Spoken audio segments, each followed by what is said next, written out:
తిరుమలలో TDP YCP పరస్పరంగా సవాలు విసురుకున్నారు. పోటాపోటీగా ర్యాలీలకు పిలుపునిచ్చారు టీడీపీ వైసీపీ నేతలు. శాంతి ర్యాలీ పేరుతో ఇరు వర్గాలు నిరసన వ్యక్తం చేస్తున్నారు. టీడీపీ వైసీపీ శాంతి ర్యాలీలతో తిరుమలలో హైటెన్షన్ నెలకొంది. తిరుమల గోశాలలో వందల ఆవులు మరణించాయని వైసీపీ నేత భూమన కరుణాకర్ ఆరోపణ చేశారు. వైసీపీది అసత్య ప్రచారమని ఆధారాలు బయటపెట్టాలని టీడీపీ సవాల్ చేసింది. తిరుమల గోశాల శాంతి ర్యాలీకి పిలుపునిచ్చారు వైసీపీ నేతలు. ర్యాలీకి భారీగా వైసీపీ శ్రేణులు తరలి వచ్చారు. అయితే ర్యాలీకి అనుమతి లేదని ప్రకటించింది టీటీడీ పోలీసులు. భూమన శాంతి ర్యాలీతో అప్రమత్తమయ్యారు పోలీసులు. తిరుపతిలో పలువురు వైసీపీ నేతలు హౌస్ అరెస్ట్ అయ్యారు. భూమన ఇంటి దగ్గర కూడా భారీగా పోలీసులు మోహరించున్నారు. ర్యాలీగా వెళ్లొద్దని గన్మెన్లతో మాత్రమే సందర్శించాలని ఆదేశాలు జారీ చేశారు.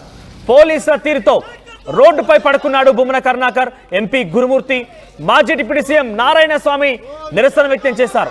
తిరుపతిలో భారీ ర్యాలీకి కూటమి నేతలు ప్రయత్నాలు చేశారు. గోవుల మృతిపైన, భూమన వ్యాఖ్యలపైన ప్రభుత్వం ఆగ్రహం వెలగక్కింది.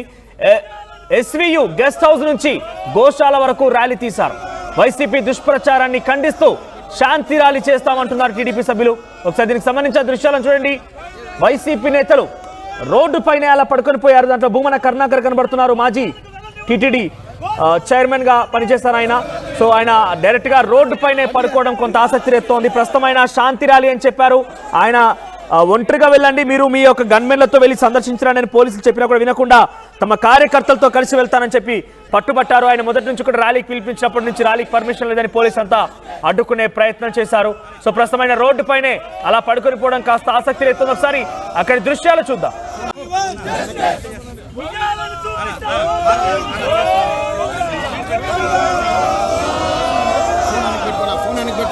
పెట్టుకోండి.